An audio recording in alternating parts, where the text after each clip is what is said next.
Mari belajar politik untuk Indonesia yang lebih baik.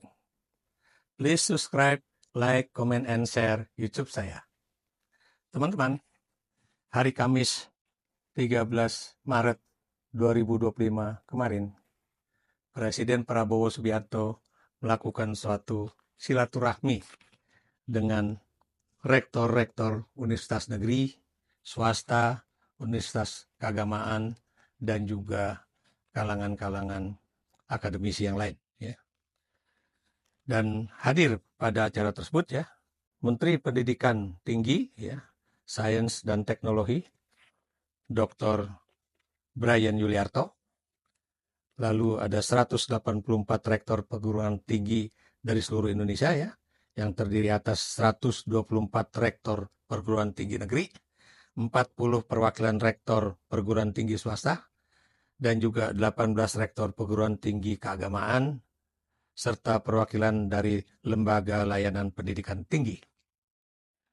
Dan dari kalangan pemerintah sendiri itu hadir Presiden Prabowo Subianto dan kemudian Menteri Pendidikan Tinggi, Sains dan Teknologi Bryan Yuliarto, Wakil Mendikti Saintek Stella Christy, Menteri Koordinator Bidang Perekonomian Airlangga Hartarto, Menteri Koordinator Pembangunan Manusia dan Kebudayaan Pratikno, Menteri Agama Nazaruddin Umar, serta penasihat khusus Presiden Bidang Haji Muhajir Effendi. Presiden pada awal sambutannya mengatakan akan menjelaskan apa yang sudah, sedang, dan akan dikerjakan pemerintah, kemudian dinamika situasi global, dan juga karena bagaimanapun situasi global ini mempengaruhi politik dan ekonomi Indonesia.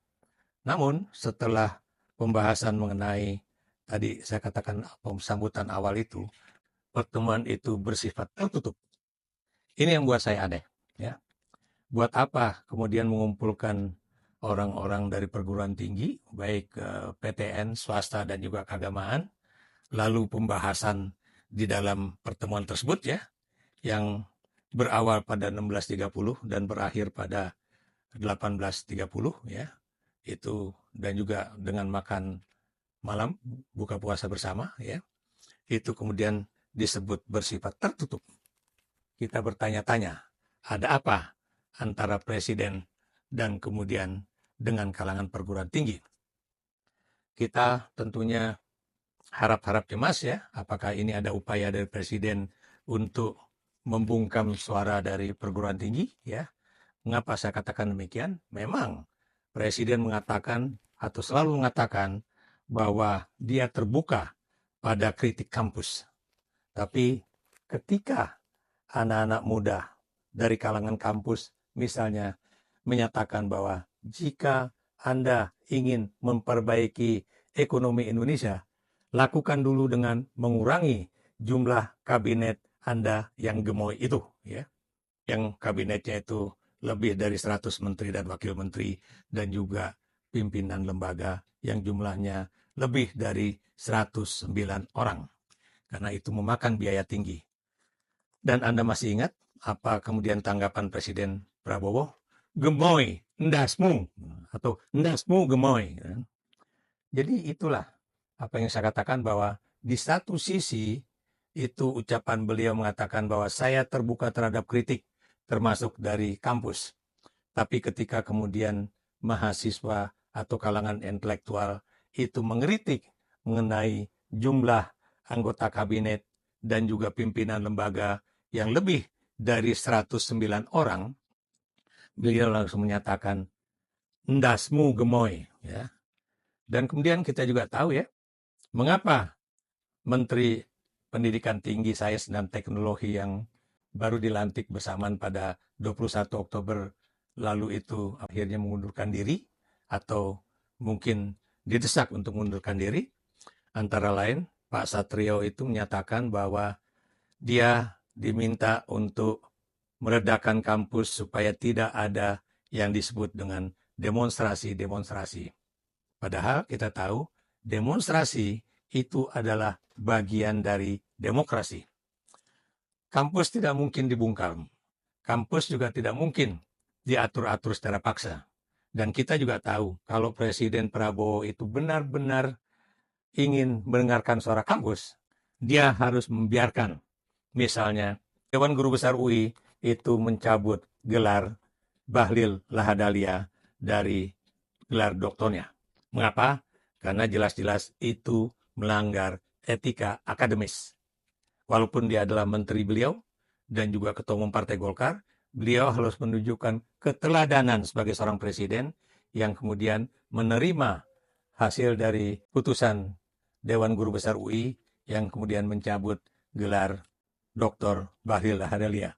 Bukan kemudian mendiamkan atau malah misalnya ada tekanan-tekanan terhadap baik itu rektor UI atau majelis wali amanah atau juga lembaga lain di UI supaya Bahlil tetap jadi doktor.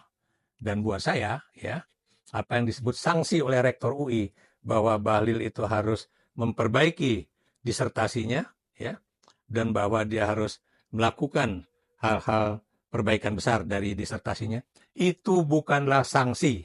Kenapa? Sebagai seorang mantan dosen dan juga pernah membimbing menjadi kopromotor dari beberapa dokter di Indonesia, ya, khususnya di kampus Universitas Indonesia dan juga di Universitas Pajajaran di Bandung.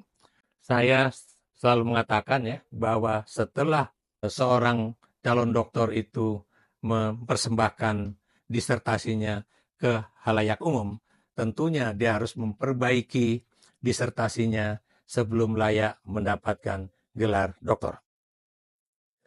Dan apakah kemudian Presiden juga mau mendengarkan suara-suara kampus, ya, baik itu dari kalangan Universitas Indonesia ataupun Universitas Gadjah Mada yang tidak sedikit memberikan suatu masukan-masukan akademis terhadap situasi ekonomi dan juga politik di Indonesia. Kenapa saya bertanya demikian? Sebab kalau kebijakan pertama dari Presiden Prabowo Subianto itu adalah efisiensi dengan instruksi Presiden nomor 1 tahun 2025 yang kemudian membabat habis anggaran dari kementerian dan lembaga, khususnya yang terkait dengan misalnya seminar, diskusi, kajian ilmiah, ya, di lembaga-lembaga negara, termasuk juga di universitas. Apakah itu bisa dikatakan ini terbuka terhadap pemikiran-pemikiran akademik? Ternyata enggak, ya. Bagaimana kemudian kita bisa mengatakan bahwa presiden ini terbuka terhadap masukan, kritikan dari kalangan kampus, ya. Dan kita lihat, ya, situasi saat ini, ya, seperti yang dilaporkan oleh Menteri Keuangan Sri Mulyani pada Kamis kemarin, ya, itu jelas bahwa ekonomi Indonesia sedang mengalami suatu problem, ya, dan boleh dikatakan indikator perekonomian kita ini sangat buruk, ya, dan kemudian rakyat harus siap-siap untuk menghadapi situasi tersebut, ya, dan bukan mustahil situasi ini benar-benar akan masuk ke dalam jangka yang bukan pendek tapi bisa jangka panjang, ya. Dan ini saya ingin juga tambahkan dari tulisan dari seorang doktor lulusan Harvard University, Sukidi, ya. Dia merupakan seorang pemikir kebinekaan. Dia menuliskan pemikirannya di harian Kompas, Kamis 13 Maret 2025, dengan judul Menyelamatkan Republik Kita. Mas Sukidi itu mengawali tulisannya dengan kalimat, kerusakan bangsa ini hampir sempurna. Kegelisahan intelektual Ahmad Syafi'i Ma'arif lebih dari 1 dekade silam terbukti benar. Di masa silam dan lebih-lebih sekarang, itu benar-benar terjadi. Kerusakan bangsa terlampau banyak. Tidak ada habisnya daftar panjang kerusakan yang hari-hari ini kita warisi dan hadapi bersama sebagai satu bangsa.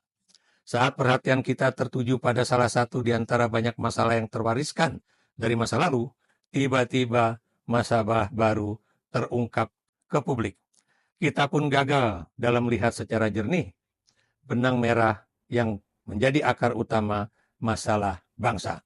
Lebih dari itu, pemerintah telah kehilangan kapasitas negara untuk mendiagnosis akar masalah bangsa dan mencarikan solusinya secara komprehensif. Terbukti, tak satu pun di antara banyak masalah bangsa dapat diselesaikan secara tuntas.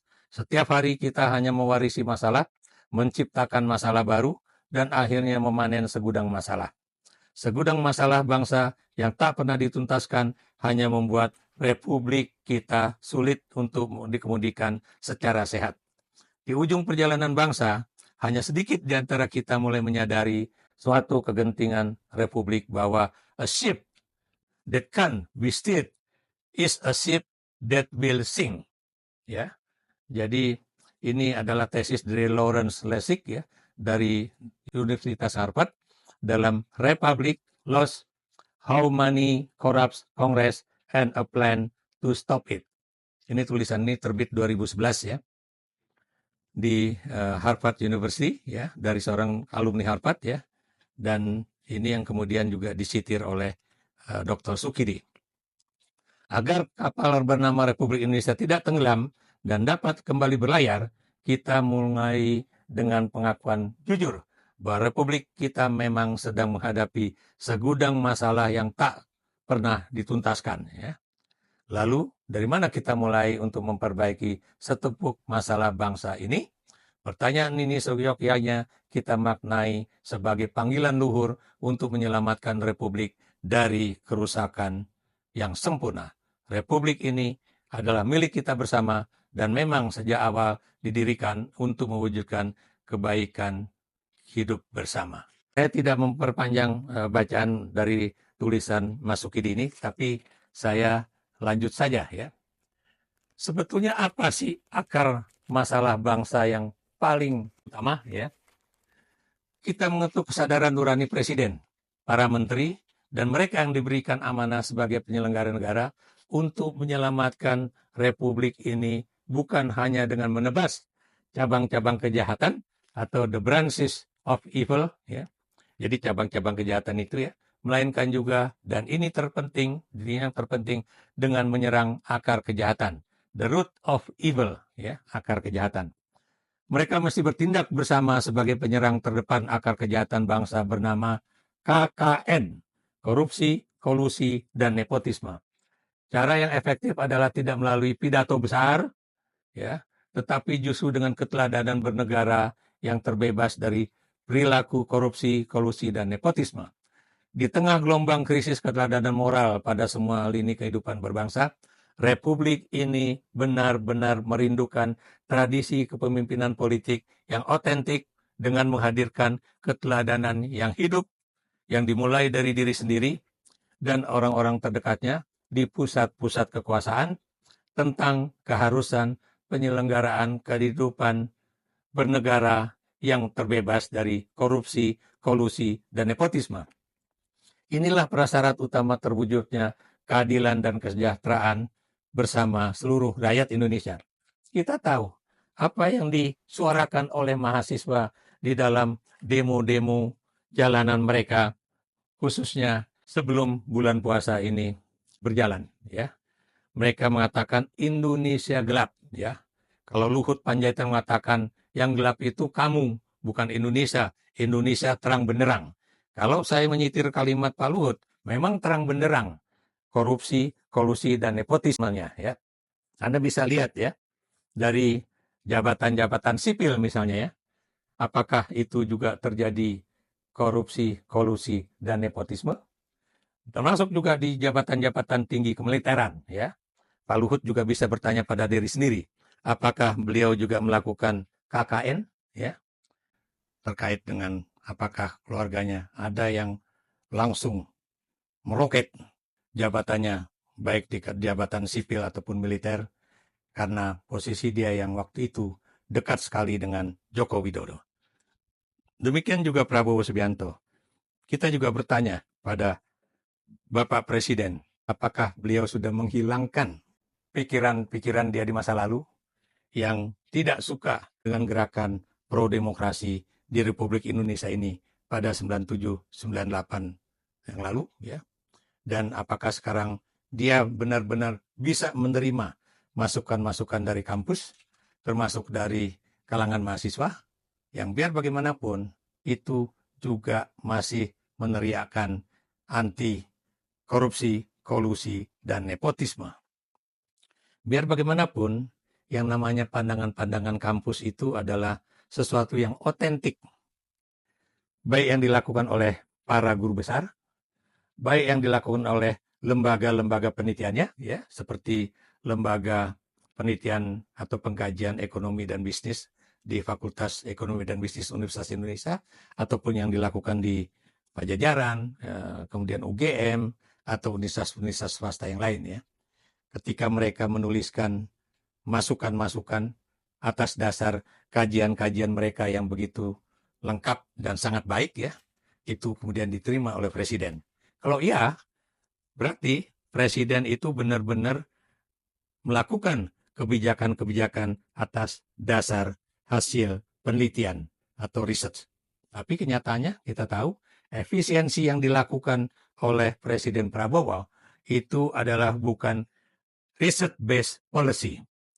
Kenapa? Karena yang dipotong habis, salah satu yang dipotong habis dari anggaran-anggaran baik itu di lembaga-lembaga penelitian ataupun di lembaga-lembaga pendidikan dan training, ya, termasuk di universitas, itu terkait dengan persoalan uang untuk penelitian, uang untuk perpustakaan, uang untuk AC di perpustakaan, dan sebagainya, dan sebagainya. Ini kita bertanya secara jujur. Kalau memang Prabowo itu pro dengan pemikiran hasil riset, pro dengan kampus, dengarkanlah suara dari kampus, termasuk juga dari kalangan mahasiswa yang meneriakkan Indonesia gelap, kabur aja dulu, atau kemudian tangkap Jokowi, adili Jokowi dan para kroninya.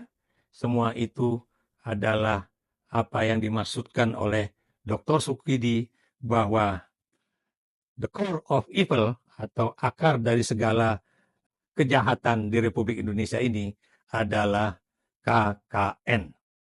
Ini yang juga terjadi pada demo-demo mahasiswa pada 97-98 yang lalu, ya, bahwa mereka menginginkan agar korupsi, kolusi, dan nepotisme itu harus dibabat habis kalau kita ingin Indonesia menjadi negara yang baik, adil, dan makmur.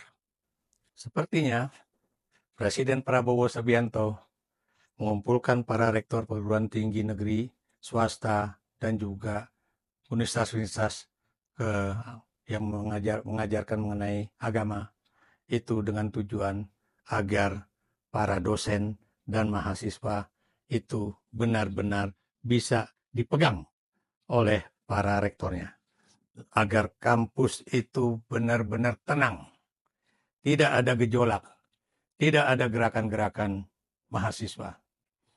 Biar bagaimanapun, kita tidak mungkin kehilangan memori kita pada apa yang terjadi 1997-1998, yakni Prabowo sebagai seorang militer ini adalah satu dari sekian jenderal yang terlibat dalam gerakan untuk membasmi gerakan-gerakan mahasiswa atau gerakan-gerakan pro-demokrasi.